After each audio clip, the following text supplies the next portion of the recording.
نحمده ونستعينه ونستغفره ونعوذ بالله من شرور أنفسنا ومن سيئات أعمالنا من يهد الله فلا مضل له ومن يضلل فلا هادي له أشهد أن لا إله إلا الله وحده لا شريك له وأشهد أن محمدا عبده ورسوله أما بعد فإن خير الحديث كتاب الله وخير الهدي هدي محمد صلى الله عليه وسلم وشر الأمور محدثاتها وكل محدثة بدعة وكل بدعة ضلالة وكل ضلالة في النار আসসালামু আলাইকুম রহমতুল্লাহ বারাকাতুহু। মহিলাদের জন্য একটা আলাদা হালাকা হচ্ছে এই মুহূর্তে পাশের বিল্ডিং জাকেরা গার্ডেনের 4A অ্যাপার্টমেন্টে।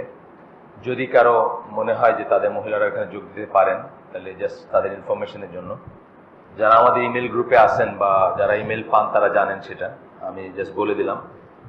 পাশের বিল্ডিং জাকেরা গার্ডেন 4A, আমাদের এখানে এক ভাইয়ের বাসা, ওটা ওই মিজানদের বাসা, মিজানের আব্বার বাসা। কেউ চাইলে যাইতে পারেন ওখানে, মানে মহিলারা। আমরা আজকে ইনশাল্লাহ মনে করতেছি যে আজকে শেষ পর্ব হবে এই সিরিজটার। ইসলাম এট দ্য ক্রস রোডস বইটার নাম, মোহাম্মদ আসাদের লেখা বই। আমরা আমাদের যে যত জায়গায় প্রোগ্রাম হয় সবখানেই কখনো না কখনো এটা পড়া হয়েছে। আজকে ষষ্ঠ এই পর্ব এবং হয়তোবা শেষ হবে ইনশাল্লাহ।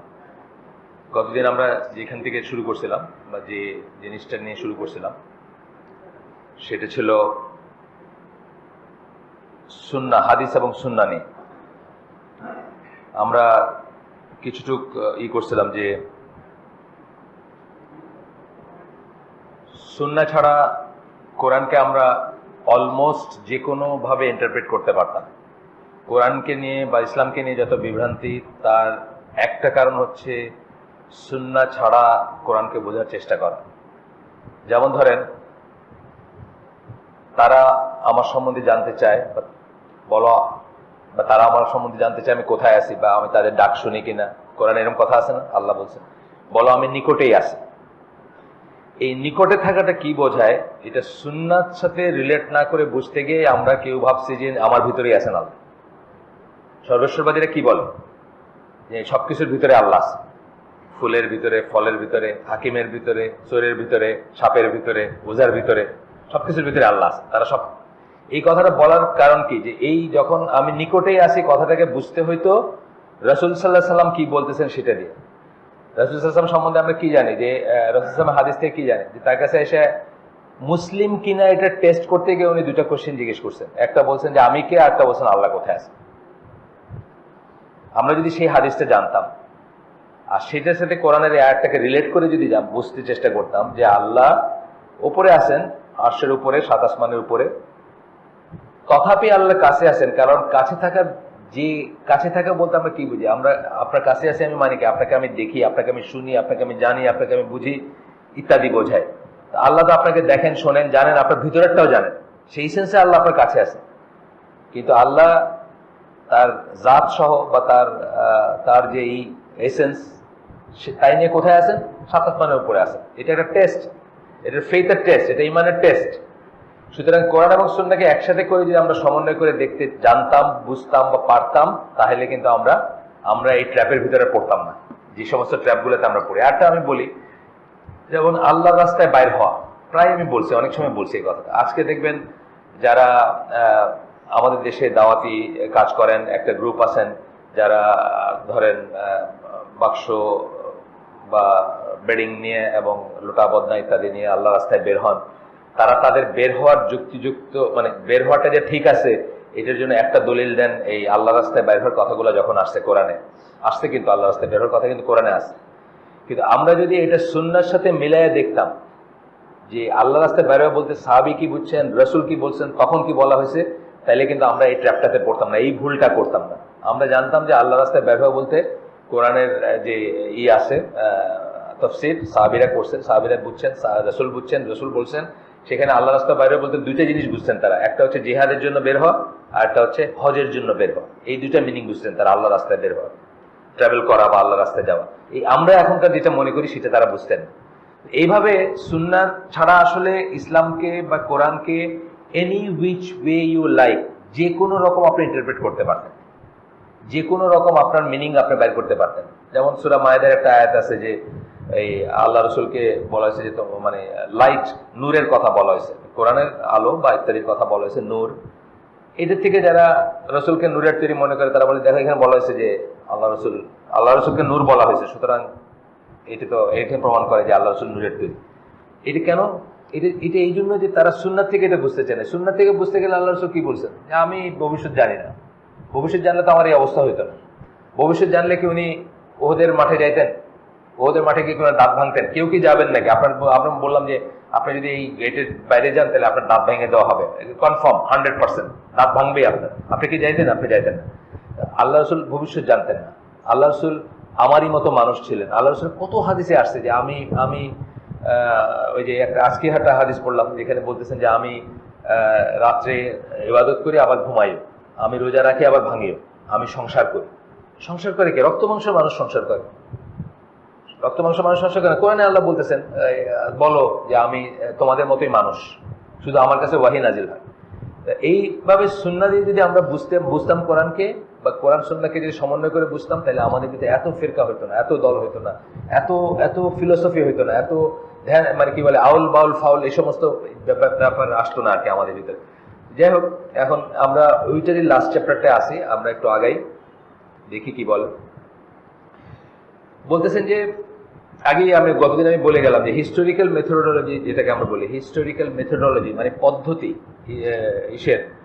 ইতিহাস সংরক্ষণ বা ইতিহাস আহরণ বা ইতিহাস মানে কি বলবো কালেক্ট করার যে পদ্ধতি, এর ভিতরে ইসলামের হাদিস ভিত্তিক যে পদ্ধতি থেকে সবচেয়ে অথেন্টিক মনে করেন স্কলাররা।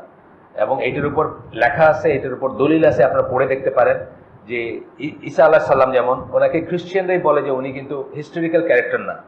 ওনার সম্বন্ধে ওরা যাই জানে, যাই বোঝে, যাই বলে, এগুলো কোনো হিস্ট্রির ব্যাপার না। উনি হিস্টোরিক্যাল ক্যারেক্টার না, এগুলো মুভি হয়ে গেছে।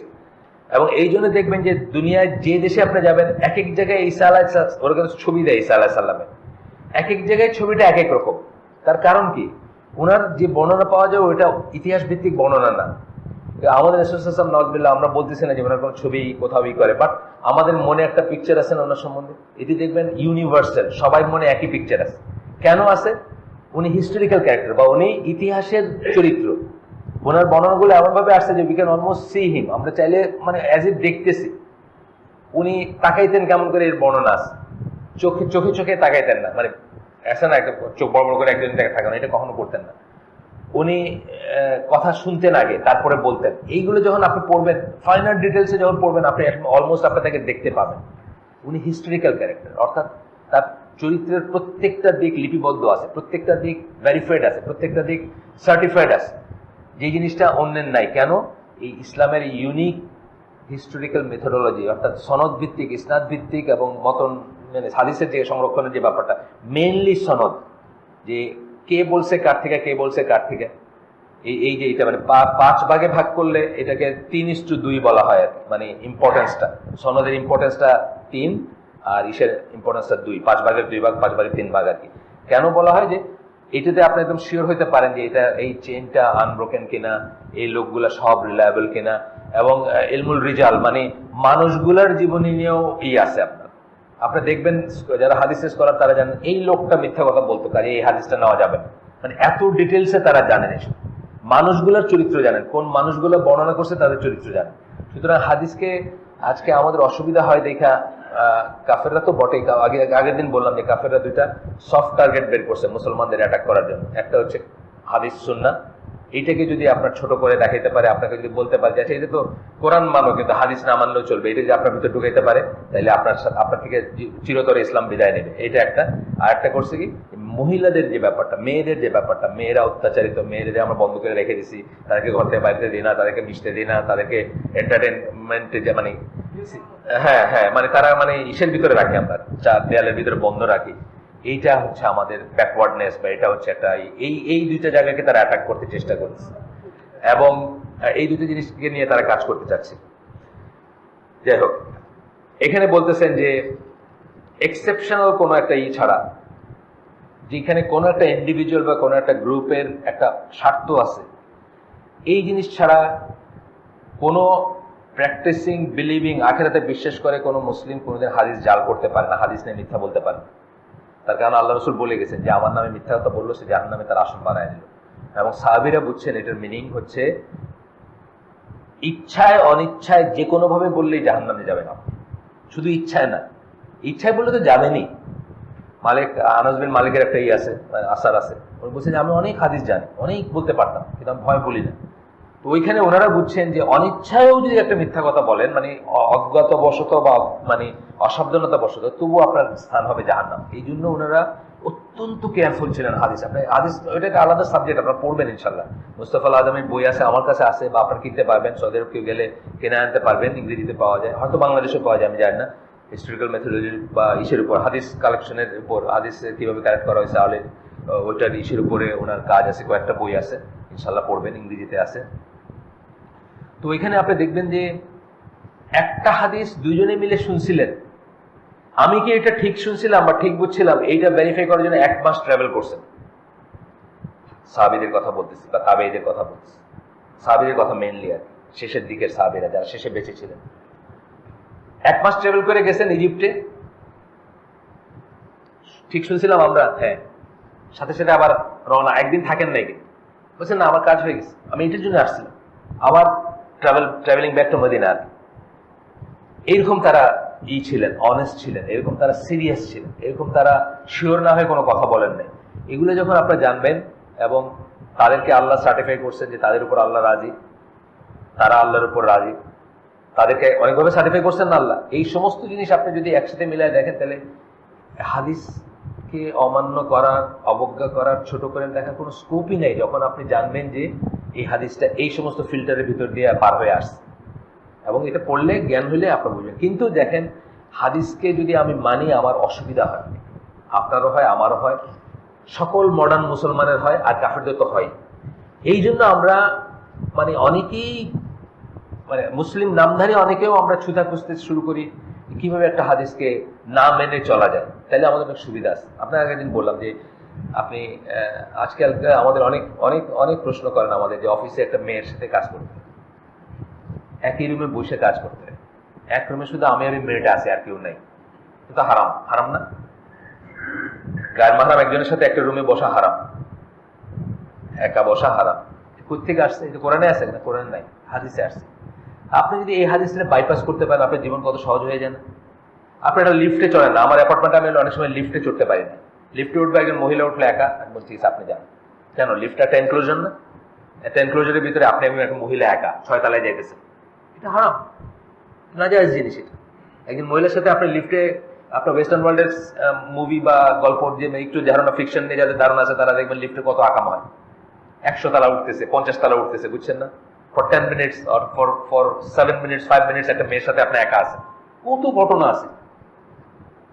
আল্লাহ ডিভাইন উইজডমে আল্লাহ এগুলো জানেন, এগুলো আল্লাহ করছে। কিন্তু আপনি যদি এখন বলেন যে এটা তো কোরআনে নাই, আর এই হাদিসটা যদি সামান্য একটু দুর্বল দেখাইতে পারেন, তাহলে তো আপনার আর সমস্যা নাই। আপনি প্রত্যেকদিন লিফটে চড়তে পারবেন, আপনি প্রত্যেকদিন অফিস করতে পারেন, আপনার আমি শুনছি এখনকার এইগুলো আপনার নিজেরা বলছে তারা, আমি শুনছি মানে কি, আমি কি আর ওই গল্প শুনছি নাকি তা না, নিজেরা ভুক্তভোগী যারা তারা বলছে, এখনকার যে কর্পোরেট এইগুলো আছে, বড় বড় সেক্টর কর্পোরেশন যেগুলো, বা কি বলি আমরা, কংগ্লোমার যারা, অথবা আছে না বাংলাদেশের জায়ান্ট যারা, যারা ব্যবসার দিক দিয়ে সবচেয়ে উপরে, একটা ছেলে এবং একটা মেয়ে ফিল্ড টুরে যাচ্ছে চিটাঙ্গে, এখান থেকে এয়ার কন্ডিশন নাইট কোচ আছে না, সোহাগ কি সব, এই যে গ্রিনল্যান্ড ফিনল্যান্ড, এগুলো দুইটা পাশাপাশি সিটের টিকিট কেটে আপনারা দিল, যাচ্ছেন চিটাঙ্গে ট্যুর করতে যাচ্ছেন, একটা ইয়াং ছেলে একটা ইয়াং মেয়ে, চিটাঙ্গে একই হোটেলের পাশাপাশি 2টা রুম বুকিং করা আছে, তারা গিয়ে উঠবে।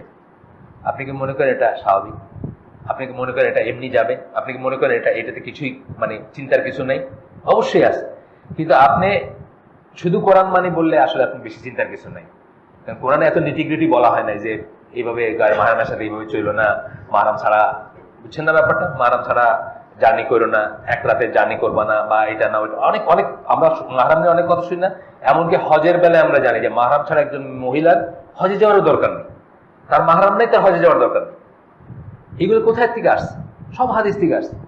আপনি যদি বলেন যে হাদিসকে কখন ই করছে, ওই দিন গতদিন বলতেছিলাম একটা গল্প, তাহলে আপনি এগুলো সব বাইপাস করতে পারেন, সব জায়েজ আপনার জন্য, আপনি অলমোস্ট এনিথিং করতে পারেন, যা আপনার মনে চায় সব করতে পারেন, যদি আপনি হাদিস এবং সুন্নাহকে মনে করেন যে এগুলো মানলেও না মানলেও চলবে, বা এগুলো মানাটা জরুরি না।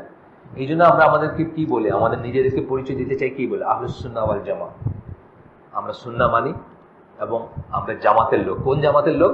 আল জামাত। আল্লাহ রাসূল সাল্লাল্লাহু আলাইহি ওয়াসাল্লাম যেটা কথা বলছেন যে আমি এবং আমার সাহাবীরা যে জামাতের উপর আছে, দি জামাত, একটাই জামাত, সেটা যার উপর সাহাবী এবং রাসূল সাল্লাল্লাহু আলাইহি ওয়াসাল্লাম ছিলেন, ওইটা বোঝাই আমরা যখন আহলুস সুন্নাহ ওয়াল জামাত বলি। আমরা কোনো দল বোঝাই না, আমরা প্রচলিত সেন্সে কোনো পলিটিক্যাল দল হোক বা কোনো গোষ্ঠী হোক বা কোনো হোক সেটা বোঝাই না, ফেরকা বোঝাই না। আমরা বোঝাই যেটার উপর আল্লাহ রাসূল এবং তার সাহাবীরা ছিলেন, যে পদ্ধতির উপর, সেই পদ্ধতির যারা ফলো করে আমরা সেই পদ্ধতি ফলো করি বা আমরা তাদের সাথে আছি, আহলুস সুন্নাহ ওয়াল জামাত। তো বলতেছেন, in order to justify their own shortcomings and the shortcomings of their environment, নিজের দুর্বলতা, অপূর্ণতা এবং এনভায়রনমেন্টের দুর্বলতা এবং অপূর্ণতাকে জাস্টিফাই করার জন্য, মানে এটাকে যুক্তিযুক্ত করার জন্য, বা কি করব ভাই আর তো কিছু করার নাই এটা বলার জন্য, these pseudo critics of hadith try to obviate the necessity of following sunnah. হাদিসের যারা ক্রিটিসাইজ করেন তারা সুন্নাহকে পাশ কাটায় যাইতে চান নিজের দুর্বলতা ঢাকার, নিজের পরিবেশের দুর্বলতা ঢাকার। অফিসে একটা মেয়ের সাথে একটা কিউবিকেলে আপনার ঢুকাই দিছে, আপনি মনে করছেন এই চাকরি না হলে আমি খামো কেমনে। আপনি তো আগেই আল্লাহর নাম যে রাজ্জাক এটা ভুলে বসে আছেন 20 বছর আগে, আপনি চাকরির নাম রাজ্জাক ধরেন এখন। তো আপনি এখন মনে করতেছেন হঠাৎ করে আপনার বসে বলছে যে তোমরা দুজন তো মোটামুটি একই ফিল্ডে কাজ করো, কালকে থেকে তোমরা দুজন এই রুমে বসবা। এখন একটা ইয়াং মেয়ের সাথে আপনার একটা রুমে বসাই দিচ্ছে। এখন আপনি চিন্তা করতেন হাদিস কে কবে বলছে না বলছে, ঠিক আছে না, মানে এটা হলে আপনার জন্য সুবিধা হয়, আপনার এনভায়রনমেন্টের জন্য সুবিধা হয়। যে এনভায়রনমেন্টটা আপনার ঠিক না, ওই এনভায়রনমেন্টটা ঠিক হয়ে যায়। Because if this were done, they would be able to interpret all Quranic teaching just as they please. যে কথা আমি বলছি, কোরআনের সমস্ত শিক্ষারে আপনি আপনার মন গড়া মতো আপনি ইন্টারপ্রেট করতে পারবেন, almost any which way you like, যেভাবে আপনি চান সেভাবে করতে পারবেন। That is, everyone according to his own inclination and turn of mind, নিজের হাওয়া অনুযায়ী, নিজের ইচ্ছা অনুযায়ী যা আপনি শুনতে চান। মিউজিক জায়েজ অনেক মানুষ মনে করে না, বহু মুসলিম আছে যারা মিউজিক জায়েজ মনে করে, বহু মুসলিম আছে, কারণ সেটা তার মনটা মিউজিকটা চায়, মনটা শুনতে চায়, তার হাওয়া। সুতরাং সে বলবে যে মিউজিক কোরআনে নিষেধ আছে না, হাদিস, এই হাদিসটা মনে হয় ইসের দিক দিয়ে অত শক্ত না, কে যদি বলছে, আমি শুনছিলাম একজন স্কলার বলছে আর কি, সুফি একজন বলছে যে তারা সুফিরা গান গায় না, গজল গায়, কাওয়ালি গায়। তা আমি একজন সুফি শায়েখের হালাকায় বসছিলাম, উনি বলছে যে এই হাদিসটা ওইরকম অথেন্টিক না, এটা মানে দুর্বলতা আছে। আপনার দেখার দরকার নেই, দুর্বলতা আছে বাস শেষ। আপনার সুবিধা ওই দিকে দুর্বলতা থাকলে, সুতরাং আপনি এখন গান বাজনা শুনে বাড়াইতেছেন। এইভাবে দেখবেন যে মানে অ্যাপ্লাইড ইসলাম যেটা জীবনে, যে ইসলাম আপনাকে মুসলিম বানায়, লিভিং ইসলাম যেটা, সেটার অলমোস্ট সবকিছুকেই আপনি বাইপাস করতে পারবেন যদি আপনি হাদিসটাকে অত জরুরি না বলতে পারেন। আচ্ছা ঠিক আছে, জরুরি পারলে করবো, কিন্তু অত জরুরি না। কিন্তু আমরা আহলে সুন্নাত জামাত মেথোডোলজি কি জানি? আমরা জানি যে লেজিসলেশনের ব্যাপারে, হুকুম আহকামের ব্যাপারে হাদিস এবং কোরআনকে আলাদা করে দেখা যাবে না, এক সমান মর্যাদা দিচ্ছে। তেলাওয়াতের ব্যাপারে না, এটা আমরা আগেও বলছি। তেলাওয়াতের ব্যাপারে আমি একটা হাদিস যদি এখন পড়ি আর কোরআনের আয়াত পড়তেছি, কোরআনের প্রত্যেকটা অক্ষরের জন্য আমার সওয়াব হবে, হাদিসে পড়লে অক্ষর পড়ার জন্য সওয়াব হবে, এটা কোথাও বলেন নাকি? এইখানে আলাদা মর্যাদা। কিন্তু লেজিসলেশনের মর্যাদা, আল্লাহ বলছেন ডু ইট, আল্লাহ রসুল বলছেন ডু ইট, দুইটা এক সমান মর্যাদা, দুইটাই আপনার জন্য ফরজ। আল্লাহ রসুল যখন অর্ডার করছেন এটা করো, রসুল যখন অর্ডার করছেন এক সমান মর্যাদা দুটো। রসুল যখন বলছে এটা করবা না, এটা হারাম, আল্লাহ যখন বলছেন এটা করবা না, এটা হারাম, এক সমান মর্যাদা। এইখানে আমরা বুঝের ভুল করে ফেলি, বুঝের ভুল করে সুন্নাহটাকে প্রথমেই খাটো করে ফেলি। সুন্নাহ মানে তো জানি না আমরা, অনেকে গতদিন আমরা বলছি যে সুন্নাহ মানে জানি না, সুন্নাহটাকে প্রথমেই খাটো করে ফেলি। প্রথমে কোরআন না হলে হাদিস, প্রথমে কোরআন না হলে সুন্নাহ, এটা বলি না আমরা? এটা সাহাবীরা এইভাবে বুঝেন নাই, প্রথমে কোরআন পরে সুন্নাহ, এইভাবে বুঝেন নাই সাহাবীরা। তারা বুঝছেন আল্লাহ রাসূল সাল্লাল্লাহু আলাইহি ওয়াসাল্লাম যখন বলছেন এইটাই অর্ডার, বানো কুরাইজা না পড়ে আসরের নামাজ পড়লো না, এটা মনে করছেন এটা অর্ডার, এটাই শরিয়ার ডুয়েল সোর্স তারা বুঝছেন। আল্লাহ রাসূল একটা সোর্স, কোরআন একটা সোর্স। আল্লাহ রাসূল যখন কিছু একটা বললেন অর্ডার করে, সেটাই শরিয়া, সেটাই ফরজ, সেটাই। যেমন ধরেন দাড়ির ব্যাপারে ধরেন, যাকাতুল ফিতরের ব্যাপারে বলেন, আল্লাহ রাসূল বলছেন এটাই না, আর তারা দেখতে যান নাই যে দাড়ি কোরআনে আছে কিনা, ফিতরা কোরআনে আছে কিনা, এটা তারা বলেন নাই। বা আরো আমি উদাহরণ দিচ্ছি আপনাদের, যে ওই যে আগে বলছি যে দুই বোনকে একত্রে বিয়ে করা যাবে না, আল্লাহ রাসূল বলছেন ফুফু ভাইজি এবং খালা বোনজিকেও করা যাবে না। তারা এটা বলেন নাই, কিন্তু কোরআনে যে এটা আছে আপনি এটা বলেন নাই, তারা সাথে সাথে মানছেন। যখন এটা আল্লাহ রাসূল থেকে হারাম করে দিয়েছেন, সাথে সাথে তারা কোরআনের ওটা যেমন হারাম মনে করছেন, এটাকেও সেরকম হারাম মনে করছেন। কোনোদিন আর্গু করেন নাই যে কোরআনে তো শুধু দুই বোনের কথা বলা আছে, আপনি বলতেছেন এখন ফুফু ভাইজি আর খালা বোনজিকেও বিয়ে করা যাবে না, এটা কোথা থেকে বললেন আপনি? এই কথা কিন্তু তারা কোনোদিন বলেন। তো কথা হচ্ছে যে আমরা দিন শিখি না দেখে আমরা এগুলো বলি। যাই হোক, এরপরে বলতেছেন it is impossible to live according to sunnah of our prophet and follow the western mode of life at one and the same time. একই সাথে সুন্নাহ অনুযায়ী চলবেন আর ওয়েস্টার্ন মোড অফ লাইফে চলবেন, এটা অসম্ভব। আপনি আপনার নিজের দিকে তাকায় দেখেন, আপনি সুন্নাহ ড্রেস করলে আপনি ওয়েস্টার্ন সাহেব হইতে পারবেন না। আমাদের অফিস আদালতের কথাই ধরেন, আপনার কাছে আপনার অফিস আদালত কি চায়? এটা হলো ওয়েস্টার্ন মোড অফ লিভিং। আপনার ড্রেস কোড আছে, এটা সুন্নাহ ড্রেস কোড না, এটা western mode of dress code. আপনার নিয়ম কারণ আছে না, বসে দেখে দাঁড়ায় যাবেন, এটা ওয়েস্টার্ন মোড অফ দাঁড়ায় যাবেন, আছে না? বসে দেখে দাঁড়াইতে হবে, আপনার স্যুট পরতে হবে, টাই পরতে হবে, পার্টিতে গেলে এটা করতে হবে, যা কিছু আছে এনিথিং প্রোটোকল বলতে যা বোঝায় আমরা সবকিছু হচ্ছে সুন্নাহর বিরুদ্ধে যাবে। এই জন্য বলতেছেন it is impossible to live according to Sunnah, সুন্নাহ অনুযায়ী বাঁচাটা অসম্ভব অফ আওয়ার প্রফেট, আমাদের নবীর, and to follow the western mode of life at one and the same time, একই সাথে সম্ভব না, এটা করতে পারবেন না। এই জন্য বলতেছেন, এর আগে বলছেন যে এই কথাটা ঠিক আগের কথাটা কি বলছেন, in this days when the influence of Western civilization makes itself more and more felt in Muslim countries, Western civilization এটা আরো বেশি বেশি আমাদের দেশগুলোতে অনুভূত হচ্ছে না।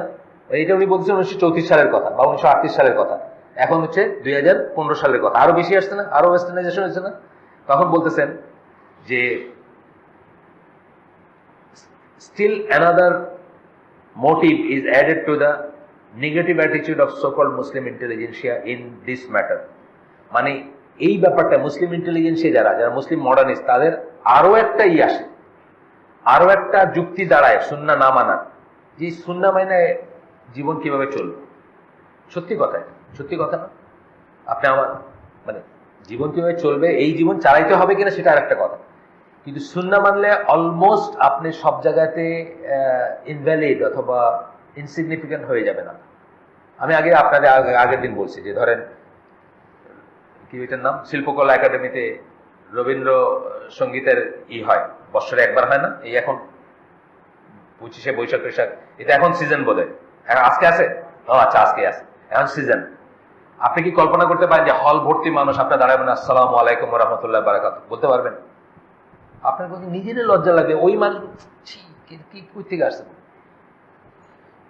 সুন্নাহ এবং এই লাইফস্টাইল যেটা একসাথে থাকা অসম্ভব, তাহলে আপনাকে একটা চুজ করতে হবে, আপ টু ইউ, আপনি কি চুজ করবেন? আপনি কি মুসলমান হিসেবে আল্লাহর সামনে দাঁড়াইতে চান নাকি সেকুলার হিউম্যানিস্ট হিসেবে দাঁড়াইতে চান? আপনার ব্যাপার, আপনার চয়েস সেটা।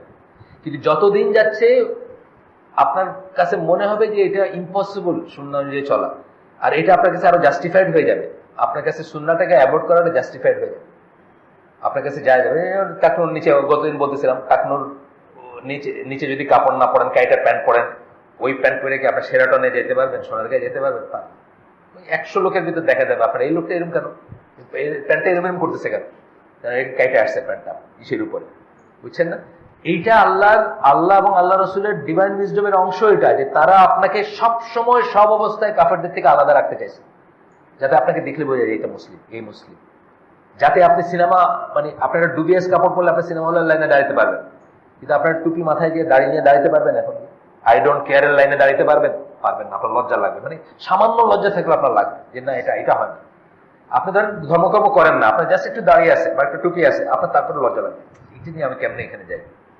সুন্নাহর এফেক্ট হচ্ছে এইটা জীবনের উপর, এবং সেই জন্য বলতেছেন যে এটা অসম্ভব যে ওয়েস্টার্ন লাইফস্টাইল থাকবে আপনার, ওয়েস্টার্নই থাকবে mode of life, at the same time সুন্নাহর উপর থাকবে না। তারপরে বলতেছেন যে সুন্নাহ is so obviously opposed to the fundamental ideas underlying western civilization, সুন্নাহটা এত বিরুদ্ধে, এত বিপরীত ওয়েস্টার্ন সিভিলাইজেশনের পিছনে যে আন্ডারলাইং আইডিয়া, যেগুলা ওয়েস্টার্ন সিভিলাইজেশনের ভিতরের আইডিয়াগুলা কি, মেটেরিয়ালিস্ট আইডিয়া। আল্লাহ কেউ আছে কিনা আমরা জানি না, থাকলেও তার কোনো রোল নেই আমাদের লাইফ। নিশ্চয়ই বলছে এটা সকল ওয়েস্টার্ন আপনার ফ্রেঞ্চ রেভলিউশনের পরবর্তী মানে এনলাইটেন যুগের সকল আতেলরা এটা বলছেন। আল্লাহ আছে কিনা এটা আমাদের বলার করার দরকার নেই, যদি থাকেও থাকে কোনো রোল নাই তার। পৃথিবীর পরিচালনায় আমাদের দৈনন্দিন জীবনে আমাদের উঠা বসা, অফিস আদালত, কাজ কম ইন্ডাস্ট্রি, এই কাজ কাম ইন্ডাস্ট্রি, এন্টারটেনমেন্ট, এই আল্লাহর কোনো রোল নেই। এটা হচ্ছে তাদের কথা। তুমি মানতে চাও আল্লাহ, তুমি ঘরে বসে করো, তসবিহ টিপো, আমার কোনো আপত্তি নেই, কিন্তু don't bring Allah out of ঘর আর কি। ঘর থেকে আয়না জীবনে বা অ্যাডমিনিস্ট্রেশনে বা ইসে কি বলে অফিসে আদালতে রাষ্ট্র পরিচালনায় আল্লাহর কথা বললো না, ঘরে বসে বলো আল্লাহর কথা যথেষ্ট। এটা বলতেছেন the Sunnah is so obviously opposed to the fundamental ideas underlying Western civilization that those who are fascinated by the letter, যারা ওয়েস্টার্ন সিভিলাইজেশন প্রতি ফ্যাসিনেশন আছে, উফ করেন, গেছিলাম আমেরিকায়, দেখলাম দুনিয়া কত কিভাবে চলতেছে, কত সুন্দর, কোনো হর্ন নাই, কোনো মশা নাই, কোনো কোনো সব ফিসফাস কথা বলে, কি ক্লিন মলগুলা, সাদা সাদা মেম সাহেবরা হাঁটতেছে, দেখতে কত ভালো লাগে। এই ফ্যাসিনেশন যাদের ভিতর আছে তাদের কথা বলতেছেন যে fascinated by the letter see no way out of the tangle but to describe Sunnah as an irrelevant and therefore not compulsory aspect of Islam. যারা মুগ্ধ ওয়েস্টার্ন সিভিলাইজেশন নিয়ে, তাদের এই জটিল অবস্থা থেকে নিজেকে উদ্ধার করার একমাত্র উপায় হচ্ছে এটা বলা যে সুন্নাহটা আসলে অত সিগনিফিক্যান্ট না, অত জরুরি না মানাটা, এটা না মানলেও চলবে, বা এটার সন্দেহ আছে, এটা কতটুকু ঠিক কতটুকু অঠিক, এইটা বইলেই কেবল তারা তাদের এই আহাহুগুলো করতে পারবেন, ওয়েস্টার্ন সিভিলাইজেশনের প্রতি তাদের ফ্যাসিনেশনটাকে বজায় রাখতে পারবেন। এই কথা বলতেছেন মোহাম্মদ হাসান, আমার কথা না, ওনার কথা। উনি কিন্তু ওয়েস্টার্ন লোক ছিলেন আর কি, আপনি জানেন, আগেই বলছি আমরা, জার্মান, অস্ট্রিয়ান জার্মান ইহুদি ছিলেন। উনি বলতেছেন because it is based on unreliable tradition, এটাকে উনি ইনভার্টেড কমার ভিতর দিচ্ছেন, আনরিলায়েবল ট্র্যাডিশন। ওই যে বললাম গতদিন বলছে আমার ন্যাশনাল ইউনিভার্সিটি অফ সিঙ্গাপুরের এক প্রফেসর, কবে কোথায় কে বলছে এখন ঠিক আছে নাকি, কেমনে আসছে, কালকে বললে একটা কথা আজকে চেঞ্জ হয়ে যায়, এটা কবে বলছে, কে বলছে, বুঝছেন না, এই কথাটা বলবে আর কি, মানে is based on unreliable traditions, মুখে মুখে কথা, আনরিলায়েবল, এগুলো অত রিলাই করা যায়, তাহলেই কিন্তু আপনি এগুলো করতে পারবেন। আর যদি আপনি মাইনে নেন যে হাদিস সহিহ হাদিস হইলে আমার শিরোধার্য আমাকে মানতে হবে, আপনার সমস্যা হয়ে গেল। আল্লাহ রসুল বলছেন কাফেরেরা মুসলিমের আলো দেখা যাবে না একটা থেকে আরেকটা। আল্লাহ রসুল বলছেন যে কোনো জাতিকে ভালোবাসে, গোষ্ঠীকে ভালোবাসে, সে তাদেরই একজন। যে কোনো গোষ্ঠীকে অনুকরণ করে সে তাদের একজন, যে ইহুদি খ্রিস্টানকে অনুসরণ করে সে তাদের একজন। মানে অসংখ্য হাদিসের থিম এটা, যে যার সাথে যাকে ভালোবাসবে তার সাথে তার কিয়ামত, কত হাদিস আপনি শুনতে চান। এটার থিম হচ্ছে যে কাফেরদের সাথে আমাদের গিভ অ্যান্ড টেক থাকবে না। হ্যাঁ, একটা গিভ অ্যান্ড টেক থাকবে, যেটা ব্যবসা পাতি, অফিস, এটা থাকতেই পারে, চাকরি বাকরিও করতে পারেন আপনি, কিন্তু কোন গিভ অ্যান্ড টেক থাকবে না? Living together, living, mixing, mingling, বুঝছেন না? আমি আপনার পার্ট, এখানে যেমন আমরা আছি, আমরা প্রত্যেকের অংশ, আমাদের একটা ফিলিং আছে না যে আমরা অংশ।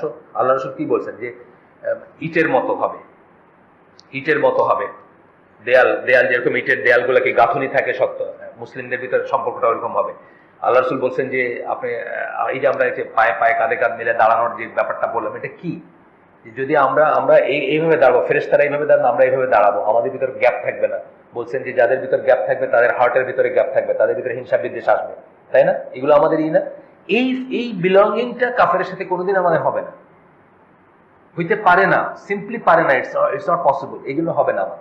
আল্লাহ রসুল এটা বলে গেছেন। কিন্তু আপনি আমেরিকা কানাডায় থাকবেন কেমনে? তাই আপনি আমেরিকায় কানাডায় থাকবেন কেমনে? তো আপনার নাম, ওই যে বলছিলাম আমার এক ফ্রেন্ডের কথা, জিওলাম এস আরওয়ার, ওর নাম ছিল গোলাম সারওয়ার, জিওলজি ডিপার্টমেন্টের ফার্স্ট ছিল, জিওলজি, এই যে জিওলজি যেটাকে বলে, ভূবিদ্যা নাকি বলে, মৃতবিদ্যা বা এরকম কিছু আর কি, মানে ওইটাতে ফার্স্ট ছিল, সে আমাদের ব্যাচের আর কি, রাজশাহী ক্যাডেট কলেজে। তো সে বলছিল আমি আমেরিকায় গেলে আমার নাম চেঞ্জ করে জিওলাম এস আরওয়ার রাখবো, তাহলে শুনতে একটু ইহুদি লাগবে, বুঝলেন না? গোলাম সারওয়ার বললে মানে মুসলমান এটা কেমন একটা দূরছায়া করবে, মানুষ হাসাহাসি মানে যোগ করে বলছে আমার নাম রাখবো আমি জিওলাম এস আরওয়ার, তখন একটু কেমন ওই গোলান গ্লোবাস মার্কা লাগবে, আছে না প্রডিউসার্স আপনার, গোলান গ্লোবাস, এগুলো ওদের নাম আর কি, সোজা কথা, ওই ইসের প্রডিউসার, মুভি প্রডিউসার, ওদের নাম আছে। তুমি বলতেছে যে আমার নাম শুনতে ওরকম লাগবে। আপনার বহু মুসলিম আছে যারা তাদের নামটা হাইড করে, আমি বুঝি, কিন্তু ওই যে ওই আপনিও বুঝবেন, মুসলিম হিসাবে বুঝবেন, যে ওই সিএনএন এর রিপোর্টার, বা ধরেন আপনার ওই আরেকটা কিছু ধরেন ফক্স নিউজের রিপোর্টার, আস্তে যে কোথায় জানি এটা কেমন পরিচিত পরিচিত, এটা তো মুসলমান নাম আসে, বুঝছেন না? এমন ভাবে মিলাই দিচ্ছে জিওলাম এস আরওয়ার মার্কা আর কি, আপনার বোঝার উপায় নেই যে এটা নর্মাল কেউ বুঝবে না, কিন্তু আপনি বুঝবেন। যাই হোক, after that it becomes easier to twist the teachings of the Quran, এবং একবার যখন এটা বলবেন তারপরে আপনি টুইস্ট করবেন কোরআনের টিচিং। কোথায় লেখা আছে যে একজনের সাথে এক রুমে বসা যাবে না, ট্যাক্সিতে চলা যাবে না? কোথায় লেখা আছে যে মাহরাম ছাড়া হজে যাওয়া যাবে না? আল্লাহ কি বলছেন না? কোরআনে বলছেন যে মাহরাম হজ দেওয়া যাবে না? এই আপনার টুইস্ট করতে শুরু করলেন। এন্ড তারপরে আপনি ওই যে পাকিস্তানি এক রিপোর্টার আছে, আমেরিকায় থাকে, আসরা নোমানি, সে একটা বই লিখে ফেলছে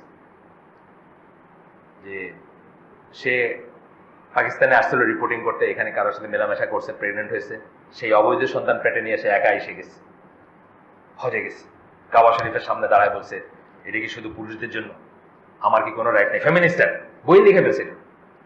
একে অবৈধ সন্তান, সেটা পেটে নিয়ে এসে গেছে, ওইখানে হাজবেন্ডের নাম বলে নাই, তার ফাদারকে সেটা বলে না, অভিমান করে বলে না, সে পাকিস্তানে এসে সে প্রেগনেন্ট হয়েছে, ওইখানে গিয়ে একা গেছে। মানে কত কয়টা ভায়োলেশন আপনি চিন্তা করেন। কেন? সুন্নাহ মানে না, সে দিন নিজের মন গড়া ভাবে হাওয়া অনুযায়ী নিছে। আমি কি মানুষ না? আমি কি মানুষ না যে আমি আল্লাহর কাছে যেতে পারবো না? আমার এই বাচ্চাটা কি মানুষের বাচ্চা না?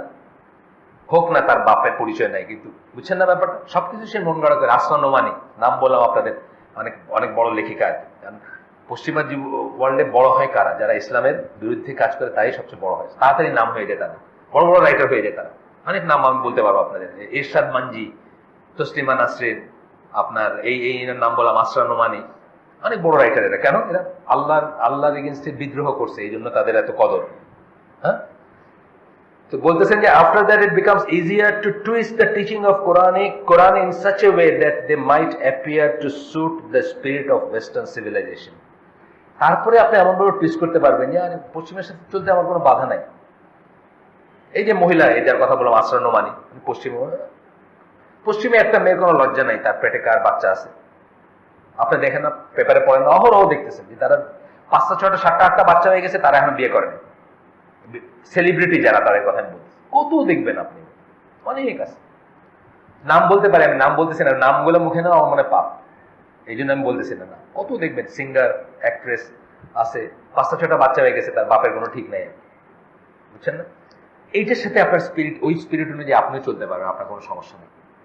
এই জন্য আমি বলি যে বাংলাদেশে এখনো আমরা নাই করে আল্লাহর রহমতে আমরা যেটুকু ইসলামের ভিতরে আছি, এখনো এই দেশে ইসলাম ইজ দ্য নর্ম। এখনো আপনার 15 বছরের মেয়ে বয়ফ্রেন্ড নিয়ে বাসায় আসতে পারবে না, ঘুমাইতে পারবে না। ইংল্যান্ডে কি হয়েছে আপনি জানেন তো? ওই যে বলছি না আপনাদের, হ্যারি পটারের একটা ক্যারেক্টার, হ্যারি পটার সিনেমা হয়েছে, ওইটার একটা ক্যারেক্টার অভিনয় করছে 15 বছর বয়স্ক বাংলাদেশ অরিজিনের সিলেটি এক মেয়ে। তার হিন্দু বয়ফ্রেন্ডের সাথে তার বাপ মাতারে মিশতে না করছিল, সে কেস করে দিয়েছে, ইনজাংশন জারি করে দিয়েছে কোর্ট, যে মিশতে না করতে পারলাম। ওইটা হচ্ছে নর্ম ওইখানে। এইখানে হচ্ছে কি, এখনো এটা নর্ম যে আপনার 15 বছরের মেয়ে বয়ফ্রেন্ড নিয়ে বাসায় আসতে পারবেন।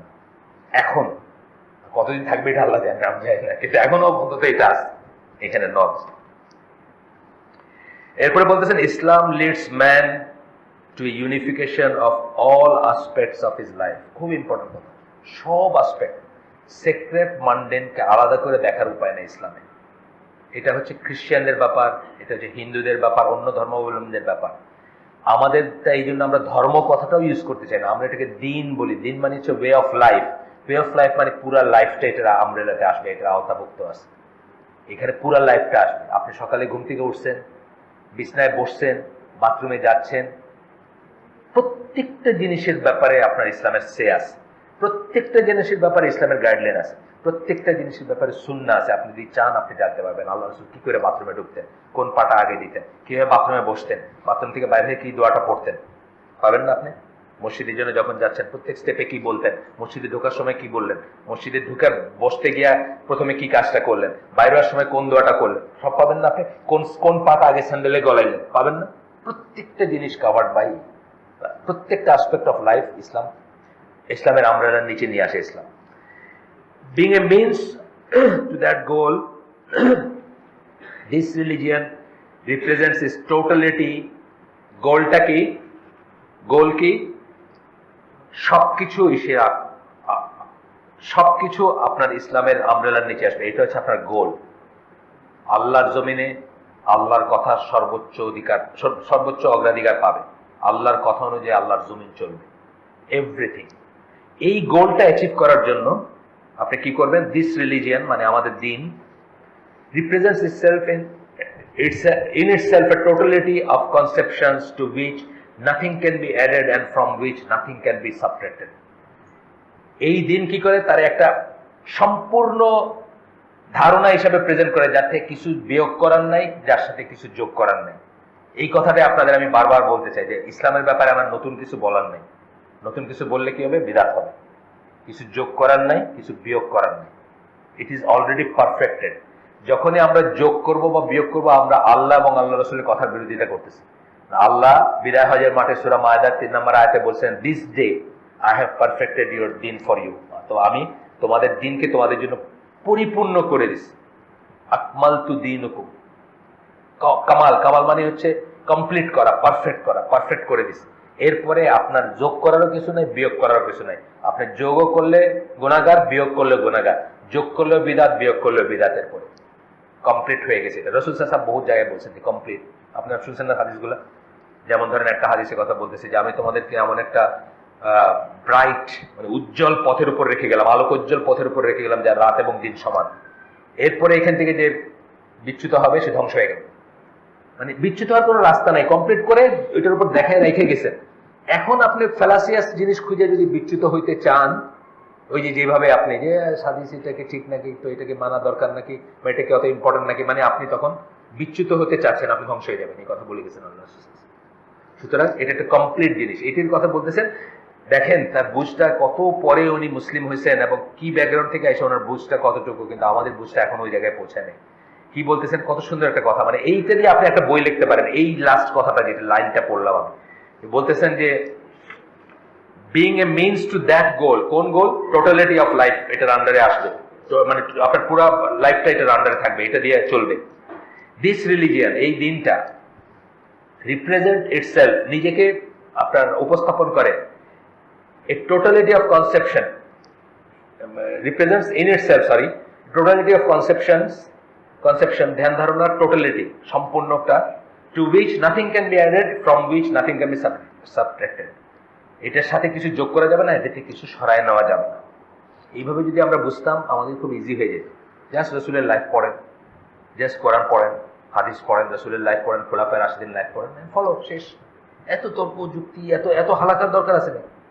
এত হালাকার দরকার, এত বক্তৃতা, এত লেকচার, এত আওয়াজ। বাংলাদেশে এই সিজনে দেখবেন মানে এই শেষ হয়ে গেল সিজনটা, বা এখনো একটু একটু না, এখন শেষ, বৃষ্টি শুরু হয়ে গেছে, শেষ। এই যে ধরেন মার্চ এপ্রিল পর্যন্ত আপনি দেখবেন আধা মাইল জায়গায় যেতে যেতে একটা প্যান্ডেলটা ওয়াজ হইতেছে শীতের দিনে, দেখেন না? আমি জানি না, সিলেটের কথা বলতেছি, সিলেট, নোয়াখালী, কুমিল্লা, এগুলা বা চিটাগাঙ্গে দেখবেন ওয়াজের মহফিল। এত ওয়াজের দরকার নেই, খুব সিম্পল। কোরআন পড়েন, সুন্নাহ পড়েন, রসুলের লাইফ পড়েন, খোলাফায়ে রাশিদিন লাইফ পড়েন, ওই মতো করে কাজ করেন, শেষ। এরপরে বলতেছেন আমরা কিন্তু এক্সট্রা পড়তেছি না। এই যে দেখেন এই নীল নীল জায়গাটুকু যেটুকু আছে, এইটুকু এইভাবে করে বইয়ের ধরেন 1/10 মতো আমরা পড়লাম আজকে। ইনশাল্লাহ আশা করতেছি শেষ হবে। আমরা টাইমটা আপনাদের কয়টা জানি, সালাত 6:08 না? এক সেকেন্ড একটু দেখি, 6:08 কি সালাত নাকি 6:08 আজান? আর একটু আগেছেন নাকি? এরকমই ছিল না? ঠিক আছে। কি বলতেছেন? So far as Islam is concerned, unprejudiced reason has time and again given its unreserved vote of confidence. যদি আনপ্রেজুডিস থাকে কারো মাথাটা, তাহলে ইসলামকে তারা সবসময় ভোট অফ কনফিডেন্স দিচ্ছে। আপনি দেখেন ওয়েস্টার্ন ওয়ার্ল্ডে কত, এটা বেলাল ফেলিসের লেকচার উনি বলতেছেন যে ওয়েস্টার্ন ওয়ার্ল্ডে দেখবেন আপনি ইসলামে যারা আসে তারা আসে কি ইন্টেলিজেন্সে থেকে আসে, যারা পড়াশোনা করা লোক, যারা মেধাবী লোক, যারা প্রজ্ঞা আছে যাদের, তারা আসে। ইসলামিক কনভার্সন কিন্তু চিন্তাশীলরা করে, তাই না? ইউজুয়ালি দেখবেন। আর ইসলাম থেকে যদি কখনো কেউ বাইরে যায়, তারা কারা যায়? একদম লোয়েস্ট যেগুলো সেগুলো যায়, ভালোগুলো যায় না। বা অন্য দিনে যেগুলো কনভার্সন, সেগুলো কি হয়? গরিবদের তারা টার্গেট করে, অশিক্ষিতদের তারা টার্গেট করে, বস্তিবাসীদের তারা টার্গেট করে।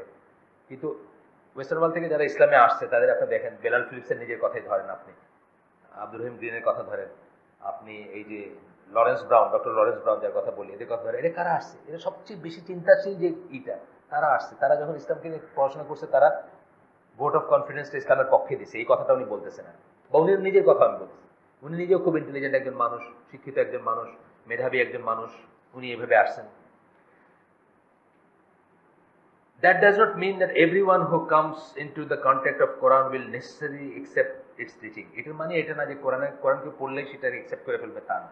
এখানে এটা আল্লাহর তরফ থেকে এটা হেদায়েতের একটা অংশ আছে, একটা পার্ট আছে যেটা আল্লাহর নসিব করতে হবে হেদায়েত, এটাই বলতেছে। এটা মানে এটা না যে কোরআন পড়লেই সবাই মুসলমান হয়ে যেতেছে তা না।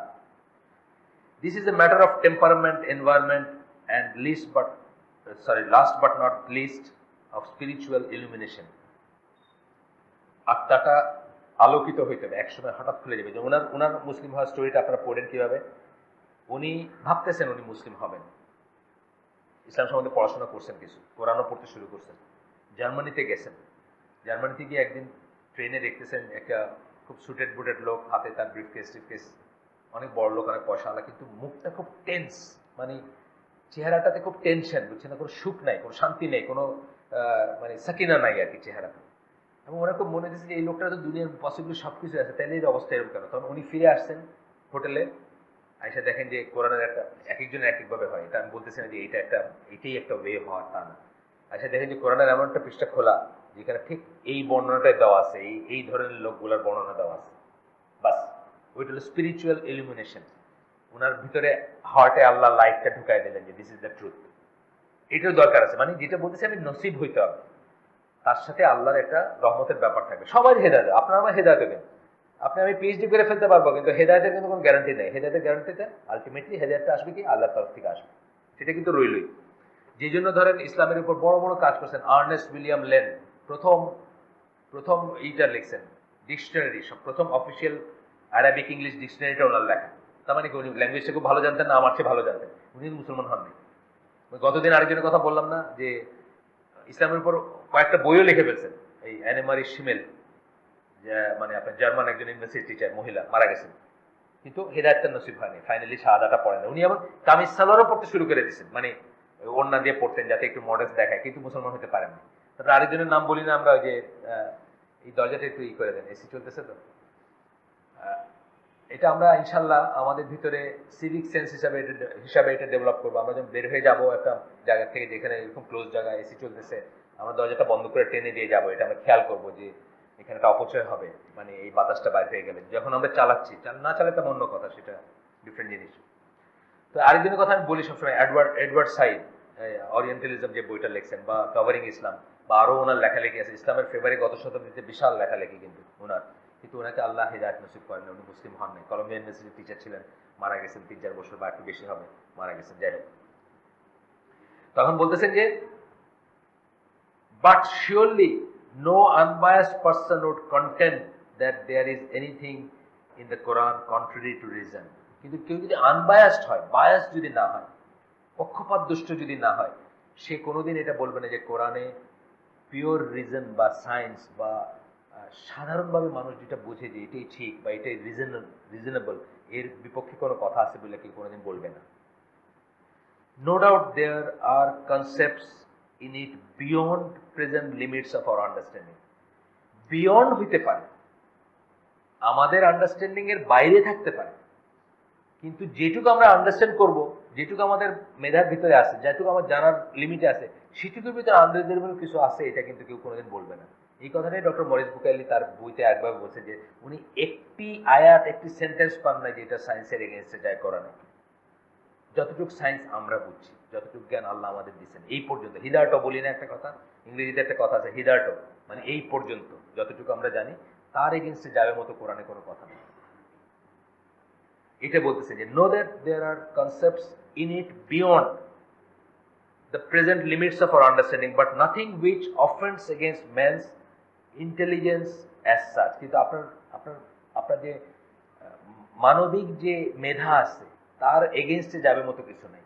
আপনি না বুঝতে পারেন কিছু, এটা আমরা বলি যে অনেক জিনিস সাহাবীরা চিন্তা করেন নাই, চিন্তা করার দরকার ছিল না, তারা রাসূলের মুখ থেকে শুনছেন, মানছেন। আজকে এতদিন পরে আসতেছে, যেমন ধরেন একটা আয়াতের কথা আমি বলি যে আমরা সূরা জারিয়াতের আয়াত, আমরা পাওয়ার দিয়ে এই আসমান জমিন সৃষ্টি করছি এবং আমরা এটাকে এক্সপান্ড করতেছি। এই যে কথাটা, এটা এখন আমরা বুঝি, তখন আমাদের বোঝার উপায় ছিল না। সায়েন্টিস্টরা বলেন, এটা আমার কথা না, যে আপনার ইউনিভার্সটা আপনারা জানেন তো যে গোটা মহাবিশ্বটা বাইরের দিকে বাড়তেছে, একটা তারা থেকে আরেকটা তারার ডিস্টেন্স, একটা মানে হেভেনলি বডি থেকে আরেকটা হেভেনলি বডির ডিস্টেন্সটা বাড়তেছে। এটা কেই করছেন? হাবল বলে একজন, এডওয়ার্ড বোধহয় হাবল বা এরকম কিছু না, ওনার ফুল নামটা আমার এডওয়ার্ড হাবল কিনা আমি শিওর না, মানে সেকেন্ড নামটা হাবল, কি এডউইন হাবল, হ্যাঁ হইতে পারে। তো হাবল কনস্ট্যান্ট যেটা বলি উনি করছেন। এটা প্রথমে আইনস্টাইন বুঝছিলেন যে এরকম একটা ব্যাপার হইতে পারে, কিন্তু উনি পরবর্তীতে খেয়ে হারায় ফেলায় উনি লাস্টের জীবনে বলছেন, শেষের জীবনে বলছেন যে এটা আমার জীবনের সবচেয়ে বড় ব্লান্ডারের একটা, মানে আমি এই জিনিসটা ভুল বলছি যে মহাবিশ্বটা বাড়তেছে। কিন্তু পরবর্তীতে ওই হাবল যার কথা বললাম উনি এসে প্রমাণ করছেন বা এটা এস্টাবলিশ করছেন যে এটা আসলে বাড়তেছে। এটা কোরআনের আয়াত, হ্যাঁ কোরআনের আয়াতে কথা বলা হয়েছে। এখন এটা হয়তো 1000 বছর আগের একজন মুসলিম নাও বুঝতে পারেন, তার বিয়ন্ড হিজ আন্ডারস্ট্যান্ডিং হইতে পারে, কিন্তু আজকের একজন মুসলিম এটা বুঝবেন। এই কথাটা মোহাম্মদ আসাদ বলতেছেন এখানে। যাই হোক, an over estimation of this kind, এখানে বলতেছেন অন্য জিনিস, যে রেশনাল আপনি হবেন, যুক্তি আপনি মানবেন, যুক্তি আপনি খুঁজবেন, যুক্তি দিয়ে বোঝার চেষ্টাও করবেন। আল্লাহ আপনাকে বলছেন যে তারা কি দেখে না, এইটা দেখে না, ওটা দেখে না, তারা কি আকাশ কি বলে আকাশ এবং আকাশসমূহ এবং পৃথিবীর সৃষ্টির দিকে তাকায় দেখে না, তারা কি রাত দিনের অল্টারেশন দিকে তাকায় দেখে না, এটা আল্লাহ বলছেন। কিন্তু এইটাকেই যদি আপনি মনে করেন যে এইটি দিয়ে আমি সব বুঝে ফেলবো, তাহলে আপনি ধ্বংস হয়ে যেতে পারেন। এই কথা উনি বলতেছেন। এরপর আকলটা আপনার হচ্ছে একটা মিনস, একটা উপায় যা দিয়ে আপনি দিনকে বোঝার চেষ্টা করবেন। কিন্তু আকলে ধরলেই দিন আর আকলে না ধরলে দিন না, এটা যদি বলেন আপনি ধ্বংস হয়ে যাবেন, হবেন না আপনি। আকল দিয়ে দিন, আকলকে দিনকে বোঝার একটা একটা মিডিয়াম, কিন্তু এইটাই সব না। এটাকে যদি আপনি বেশি কনফিডেন্স নিয়ে আসেন তাহলে আপনি ধ্বংস হয়ে যাবেন। এই কথাটা সব সব স্কলাররা বলেন, উনিও বলছেন এখানে।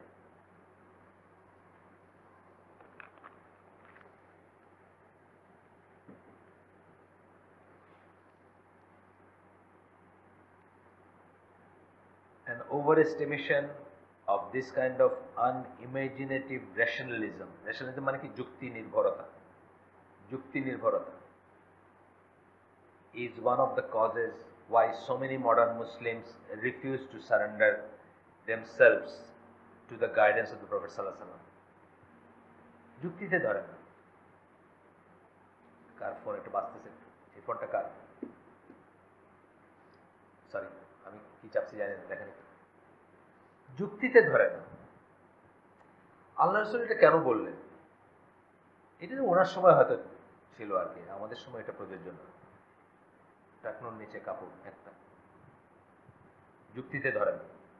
এটা আল্লাহ রাসূলের সময় এটা এটা অহংকার ছিল। আমরা তো অহংকার করে পড়ি না, আমরা তো পড়ি আমাদের কাফেরদের আন্ডারে চাকরি করি, তাদের অফিসে যাইতে সুবিধা হয় এই জন্য পড়ি, আমরা তো ওই জন্য পড়ি না। যুক্তি দিনে দাখিল হওয়া পর্যন্ত, দিনের পথে আসা পর্যন্ত যুক্তি ঠিক আছে, কিন্তু একবার দাখিল হওয়ার পরে যুক্তি যে যদি করতে যান, আপনি দেখবেন যে অধিকাংশ জিনিসেরই কোনো যুক্তি নেই। খুব কমন আমি বলি যেটা, আর বলছি আরেকবার বলছি, আবারও বলতেছি।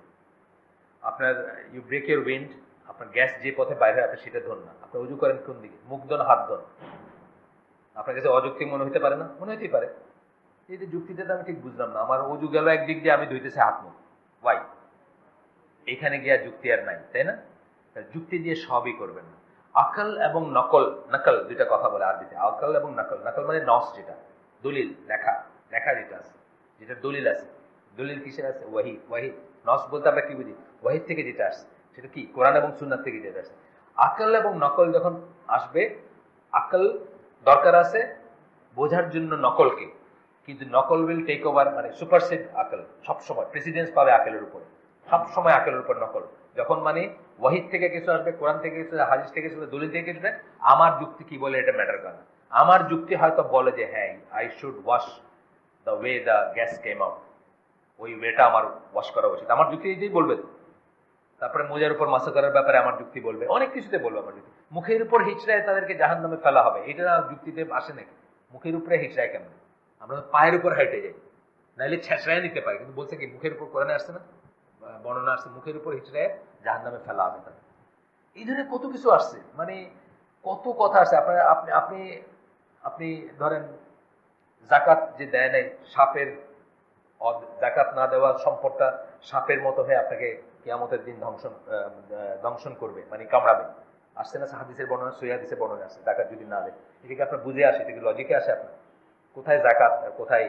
আপনার আমল ওজন করা হবে স্কেলে, সহিহ হাদিস এবং কোরআনের কথা।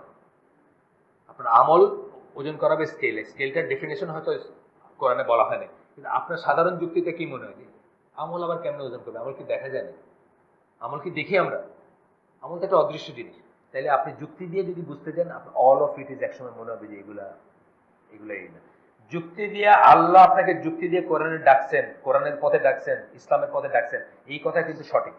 আপনাকে বলছেন এইদিকে তাকাও, ওইদিকে তাকাও, নিদর্শনগুলো দেখো, এবং যুক্তির থেকে আপনি বুঝবেন যে আল্লাহ। তারপরে আপনি যুক্তি দিয়ে আবার আল্লাহকে বুঝতে চেষ্টা করবেন, এটা কিন্তু আল্লাহ বলেন না। যুক্তি দিয়া আপনাকে বুঝবেন যে আল্লাহ হচ্ছেন যুক্তির সৃষ্টিকর্তা, কিন্তু যুক্তি আল্লাহকে সৃষ্টি করে না, যুক্তি আল্লাহকে জাস্টিফাই করে না, যুক্তি আল্লাহকে ডিফাইন করে না। এটা বুঝতে হবে। আল্লাহর একটা আল্লাহ সম্বন্ধে আমরা একটা কথা বলি, আনকজ কজ অফ অল রিয়েলিটি। আল্লাহ হচ্ছেন সকল রিয়েলিটি, বাস্তবতার কারণ, কিন্তু তার কোনো কারণ নেই। আপনি যদি তার কারণ খুঁজতে চান তাহলে কিন্তু আপনি গেলেন। সৃষ্টিকর্তাকে কে সৃষ্টি করেছেন এই প্রশ্ন আসবে আপনার মুখে। এটা যেটা লেখা আছে আমাদের, দেখেন আপনি এটা ফ্যালাসিটা কোথায়, এখানে ভুলটা কোথায়, এই চিন্তা, এই প্রশ্নটা করার, সেটা নিয়ে একটা লেখা আছে, কেউ যদি চান আপনারা দেখতে পারেন, আমরা লিঙ্ক দিয়ে দিব পরে ইনশাআল্লাহ। তারপর কি বলতেছেন, but it does not need a Kant, Immanuel কান্টের কথা বলতেছেন, একজন ফিলোসফার, তার কথা বলতেছেন। Today to prove that human understanding is strictly limited in its possibilities. আমাদের বুঝটা যে সাংঘাতিক রকম লিমিটেড, এটা বোঝার জন্য এখন কান্টের মতো ফিলোসফার হওয়ার দরকার নেই, সবাই বুঝে। So much so that modern physics এখন বলে যে এটা সাবজেক্টিভ, মানে আপনি একরকম দেখতে পারেন, আমি একরকম দেখতে পারি। পড়েননি? মডার্ন ফিজিক্স কিন্তু এটা বলে একই ঘটনা আপনি একটা দেখবেন, উনি একটা দেখবেন, অবজারভারের উপর ডিপেন্ড করবেন যে কি দেখতেছেন। তার মানে কি কোনো নাই, কোনো যুক্তির কোনো আনরেস্ট্রিক্টেড স্ট্যান্ডার্ড নাই। আপনার কাছে একটা মনে হবে, আমার কাছে একটা মনে হবে। ফিজিক্সের কথা বলছে, সবচেয়ে উন্নততর ফিজিক্স যেটা, তারা বলতেছে কি যে এটা সাবজেক্টিভ ব্যাপার, অবজারভার কি দেখলো তার উপর ডিপেন্ড করে। আপনি একটা ঢিল মারলেন জমিনে দাঁড়ায় ট্রেনের দিকে, আপনি দেখতেছেন সোজা লাইনে ইটাটা যাইতেছে, ঢিলাটা যাইতেছে। আর ট্রেন থেকে দেখছেন কখনো পিচি পোলা মানে ঢিলা মারে দেখেন এইভাবে আসতেছে, দেখবেন আপনি, দেখবেন ট্রেনে বসে দেখবেন, আমি নিজে দেখছি, দেখবেন এই ঢিলটা এইভাবে ঘুরে আসতেছে, দেখতেছে কেন? রিলেটিভ মোশনের জন্য দেখতেছেন আপনি। আর ওই যে ঢিলটা মারছে সে দেখতেছে সোজা আসে ট্রেনের গায়ে মারছে ঢিলটা, অবজারভারের জন্য রিলেটিভ চেঞ্জ হয়ে গেল। এটা কথা, এই কথাই উনি বলতেছেন আরেকভাবে।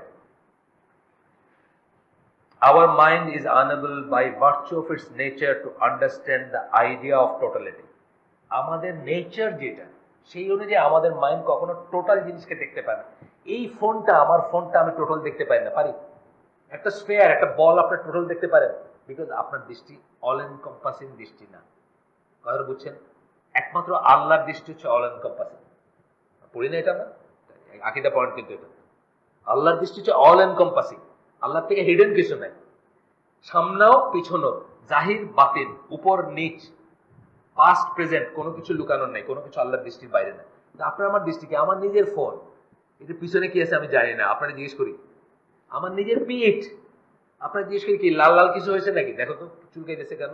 আমার নিজের পিঠটা আমি দেখি না। তাহলে আমার দৃষ্টি কোনোদিন অল এনকম্পাসিং হবে না, বাই নেচার হবে না। এটা বলতেছেন উনি। We can grasp of all things their details only. We can grasp of all things their details only. We do not know what infinity or eternity mean. We do not even know what life is. বলতেছেন যে সম্পূর্ণ কিছু একটা সম্পূর্ণ বোঝার যে এটা আমাদের নেচারেই আমরা পাই না। আমাদের যদি কোনো জিনিস ডিটেলস দেওয়া থাকে, যেমন ধরেন লিখে দেওয়া আছে এটা এখন বুঝতে পারি, কিন্তু টোটাল জিনিসটা বুঝি না আমরা। যেটুকু বলা হয়েছে ততটুকু বুঝতে পারি। তারপর বলতেছে যে আমরা ইনফাইনিটি এবং ইটার্নিটির মিনিংই বুঝি না। অসীম আর ইটার্নিটি কি? চিরন্তন, যেটাকে বলি, এই কনসেপ্টটাই আমরা বুঝি না। বোঝার মতো ক্যাপাবিলিটি আল্লাহ আমাদের দেন নাই। আমরা শুধু আমাদের লাইফের চোখের সামনে যা দেখতেছি, আমাদের লাইফ স্প্যান, ওটাই বুঝি। আমরা আমাদের চোখের সামনে যা আছে সেটাই বুঝি। তার বাইরে ধরেন যে স্পিডে পৃথিবীতে ঘুরতেছে, আমরা কি একবারও রিয়েলাইজ করি এটা? আল্লাহ আমাদের এই বুঝতে দেন নাই। আপনি পাগল হয়ে যান না চিন্তা করলে যে একটা গ্লোবরে নিয়ে যখন এইভাবে কেউ টার্ন করে ঘুরতেছে, আপনি এটার উপর আছেন, এটা আপনি চিন্তা করেন কখনো? আপনি চিন্তা করেন না। আপনি যে স্পিডে ঘুরতেছেন এটার সাথে, এটা চিন্তা করেন কখনো চিন্তা করেন? আপনার আল্লাহ এই ক্যাপাবিলিটি দেন নাই চিন্তা করার, টোটালিটি বোঝার। আমরা ইটার্নিটি বুঝি না, আমরা ইনফাইনিটি বুঝি না। তারপর লাস্ট কথাটা কি বলছেন? We do not even know what life is. আজ পর্যন্ত লাইফের একটা সর্বাঙ্গীন মানে সর্বাঙ্গ সুন্দর বা কমপ্লিট ডেফিনিশনই আমরা দিতে পারিনি। আপনি দেখেন লাইফের বায়োলজি যারা পড়ছেন, লাইফের ডেফিনেশন দিতে গিয়ে কি আপনার ল্যাঙ্গুয়েজ শেষ হয়ে গেল, আর আপনার ল্যাঙ্গুয়েজ নেই। আপনি তখন কি বলতেছেন? লাইফের কিছু বৈশিষ্ট্য দিয়ে ডিফাইন করতেছেন, দ্যাট হুইচ গ্রোজ, যেটা বড় হয়, যেটা বাঁচে আবার মরে যায়, হ্যাঁ, যেটা বংশবৃদ্ধি করে। মানে আপনি অন্য জিনিস দিয়ে বোঝাইতেছেন, কিন্তু আপনার লাইফের কিন্তু একটা ডেফিনেশন দিতে পারতেছেন না। পারতেছেন? আপনি দেখেন কেউ লাইফের ডিফাইন করতে পারে না। এই কথাই বলতেছেন যে আমরা এমনকি লাইফ কাকে বলে সেটাও জানি না।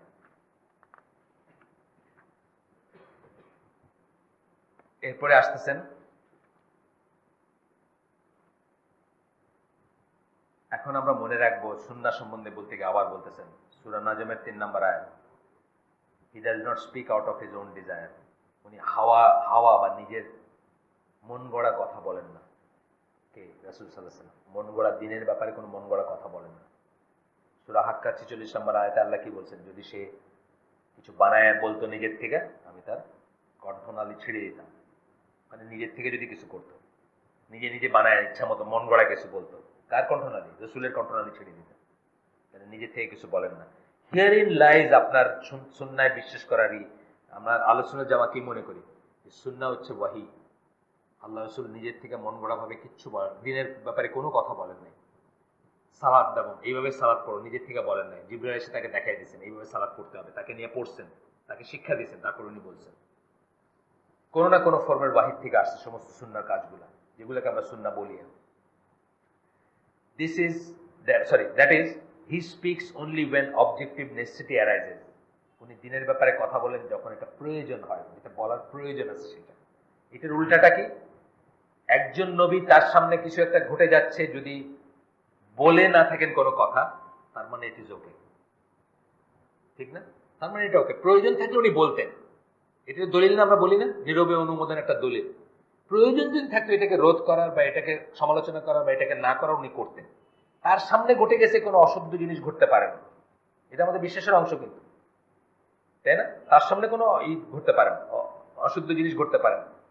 এবং তাকে যখন কোনো প্রশ্ন জিজ্ঞেস করা হয়েছে, এই সম্বন্ধে যা বলার ছিল তিনি তা বলছেন, এটা আমাদের বিশ্বাসের অংশ। এই যে 3টা সি বলছিলাম, ক্লিয়ারলি, কমপ্লিটলি, কারেক্টলি মনে রাখতে বলছিলাম প্রথম দিকে। এখানে যখন হালাকা করি যে আল্লাহ রাসূল সাল্লাল্লাহু আলাইহি ওয়াসাল্লাম সম্বন্ধে 3টা জিনিস মনে রাখবো আমি, যে আমরা যে উনি ক্লিয়ারলি, কমপ্লিটলি, কারেক্টলি ওনার যা জানানোর ছিল আমাদেরকে জানাই দিয়ে গেছে।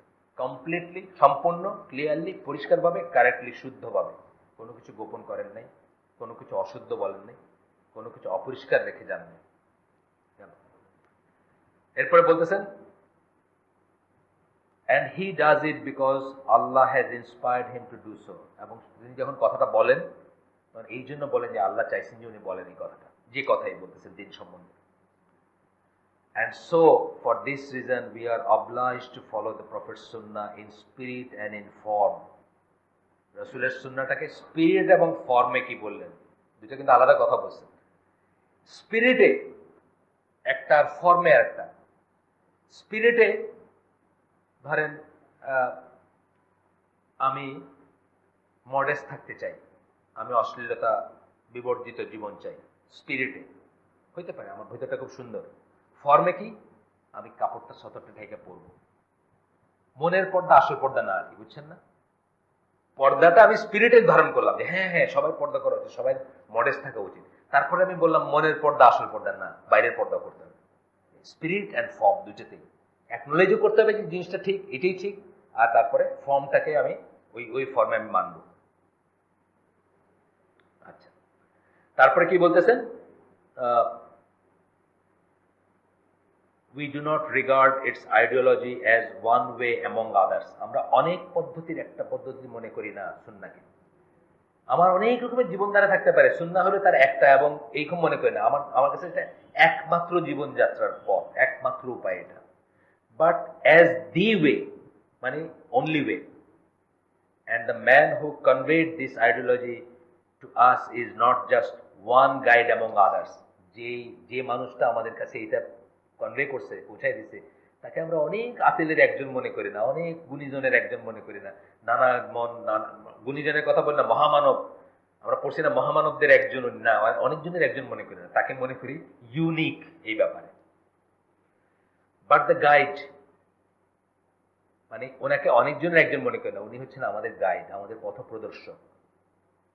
To follow him in all that he commanded is to follow Islam.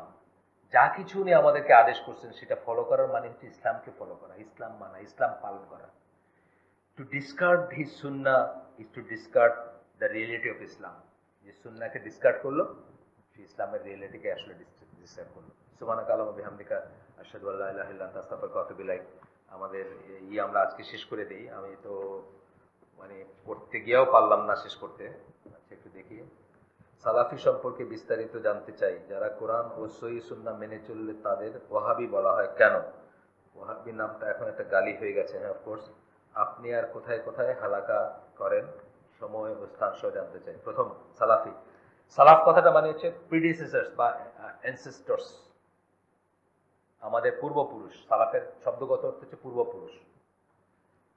মুসলিম উম্মার পূর্বপুরুষ কারা? প্রথম 3 জেনারেশন, যাদের কথা আল্লাহ বলছেন, আল্লাহ রসুল বলছেন, best is my generation, then is next, then is next. সবচেয়ে ভালো হচ্ছে আমার প্রজন্ম, তারপরেরটা, তারপরেরটা, প্রজন্ম হিসাবে। তাহলে মুসলিম উম্মার পূর্বপুরুষ কারা, আদি পুরুষ কারা? এখানে আমাদের যারা এই নবীর সুন্নাহ, আমাদের নবীর শরিয়ার উপর যারা আছি, এই মুসলিম মানে নবীর ফলোয়ার মুসলিম যারা, তাদের জন্য কারা? প্রথম 3 জেনারেশন। এই প্রথম 3 জেনারেশন যেই পদ্ধতিতে, এই প্রথম জেনারেশন যে পদ্ধতিটা, তাদেরকে আমরা বলি সালাফ। সাধারণ অর্থ হচ্ছে, ইসলামে আমরা বলি যে কোনো শব্দের 2 রকমের অর্থ হয় ইসলামে। একটা হচ্ছে শব্দগত অর্থ, একটা হলো পরিভাষাগত অর্থ। শব্দগত অর্থে সালাফ হচ্ছে পূর্বপুরুষ। পরিভাষাগত অর্থ কি? প্রথম 3 জেনারেশনে যারা সাহাবী, তাবেঈ, তাবেঈ, এবং তারপরে যারা তাদের মেথোডোলজিতে তাদের মতো করে চলবেন, তাদের মতো করে দিনকে পালন করবেন বা দিনের পদ্ধতি করবেন, তাদেরকে বলা হয় সালাফি। এটা একটা জেনেরিক টার্ম, এটা কোনো দলের নাম না, এটা হচ্ছে একটা পদ্ধতির নাম। যে পদ্ধতি মানবে সে সালাফি, সে আহলে সুন্নাহ ওয়াল জামা। একটা কথা বললাম না, আহলে সুন্নাহ ওয়াল জামা বললাম না আজকে? আহলে সুন্নাহ ওয়াল জামা মানে তাই, যে পদ্ধতি মানবে সেই সালাফি। এটা কোনো দলের নাম না, এটা কোনো স্ট্যাম্পের নাম না, এটা কোনো নাম লেখানোর কিছু না। ওয়াহাবি বলা হয় কেন? মোহাম্মদ বিন আব্দুল ওয়াহাব একজন বড় রিফর্মার ছিলেন। 100 বছরে একজন করে মুজাদ্দিদ আসেন, আমরা জানি। অনেকে তাকে সেই শতাব্দীর, 4 শতাব্দীর মুজাদ্দিদ মনে করতেন। যারা তাকে ওয়াহাবিকে একটা গাইলে পরিণত হয়েছে এই জন্য যে এটা ব্রিটিশরা এই করছে। ব্রিটিশরা কারে ওয়াহাবি বলতো? ব্রিটিশরা তিতুমিরকে ওয়াহাবি বলতো। ব্রিটিশরা আপনার ওই যে ওয়ালিউল্লাহ দেহলভিকে ওয়াহাবি বলতো। ব্রিটিশরা এই ফুরফুরার পূর্বপুরুষ সিদ্দিকী সাহেব, তাকে ওয়াহাবি বলতো। মানে যারাই শুদ্ধ ইসের উপরে তখন ছিল, তাদেরকে তারা ওয়াহাবি ব্র্যান্ডিং করতো, একটা গালি হিসাবে করতো। কিন্তু আসলে কি একটু পড়ে দেখছেন মোহাম্মদ বিন আব্দুল ওয়াহাব কি লিখছেন? একটু পড়ে দেখেন। আপনারা যদি, যাদের মনে প্রশ্ন আসবে, তারা একটু পড়ে দেখেন। কোরআন সুন্নাহর উপরে বাইরে কোনো কথা লেখেন এবং শুধু কোরআন সুন্নাহ স্টিক করা, এরকম আমি আর কারো লেখা পড়িনি। যে লেখকই হোক, এবার আমাদের যারা আছে, এই যে মোহাম্মদ আসাদ, তার নিজেরও কিছু কথা উঠে আসছে এখানে, নিজের মনের কিছু কথা আসছে। মোহাম্মদ বিন আব্দুল ওয়াহাবের লেখাতে আপনি নিজের কোনো কথা পাবেন না, শুধু কোরআন সুন্নাহ। গালি হয়ে গেছে, এটা ভেরি আনফরচুনেট যে আমাদের দেশে গালি। আমাদের দেশে অনেক ভালো জিনিস গালি হয়ে যায় না? আমার খারাপ জিনিস অনেক সময় প্রেজ হয়ে যায়, তাই না? যে গান গায় আমাদের দেশে, তার সম্মান সবচেয়ে বেশি না? তার সম্মান তো সবচেয়ে বেশি। হুজুরটা একটা গালি না এক ধরনের? হ্যাঁ, হুজুর একটা, বুঝছেন? মানে আমি বলতেছি যে হুজুর খুব ভালো একটা জিনিস তা না, মানে হুজুর টার্মটা ইটসেলফ খুব ভালো না। কিন্তু হুজুর বলতে তারা কি বলছে? দাড়ি টুপিকে গালি দিতেছে। সেখানে একটা লোক থেকে আসে, কথা শোনার দরকার নেই। গান যে যাইতেছে, অনেক অনেক বড় সংস্কৃত মনার লোক আসছে, দাঁড়ায় তাকে ওয়েলকাম করে নিয়ে আসো বাইরে থেকে। আপনি কোথায় কোথায় হালাকা? আমি প্রত্যেক শুক্রবার সকাল 10:30টায় আইসিডিতে একটা হালাকা করি। আইসিডির ঠিকানা এখানে আছে, যে চান আপনার নিয়ে যেতে পারেন, ওনারা জানবেন। আমি তাও বলে দিচ্ছি, 11 নম্বর রোড, 5 নম্বর বাসা, শেখের টেক, পিসিকালচার হাউজিং সোসাইটি। এটি হলো সাপ্তাহিক। আর এখানে করি সেকেন্ড এবং ফোর্থ শুক্রবার এখানে, ফার্স্ট এবং থার্ড উত্তরে একটা বাসায় করি। এই মোটামুটি, এর বেশি কিছু একটা করি না। আর আপনার একটাই করি হলো বাড়িধারায় ওয়ান্স এ মান্থ, সেটা বাড়িধারা 14 নম্বর রোডে। আমাদের গ্রুপে যারা মেল দেখেন বা যে মেল চেনে, সবকটা এখানে লাগানো আছে, কোথায় কোথায় কোন হয়। আচ্ছা, ওয়াহাবির নামটা গালি হয়ে গেছে। শেষ প্রশ্ন একটাই ছিল, শেষ নাকি? আসসালামু আলাইকুম।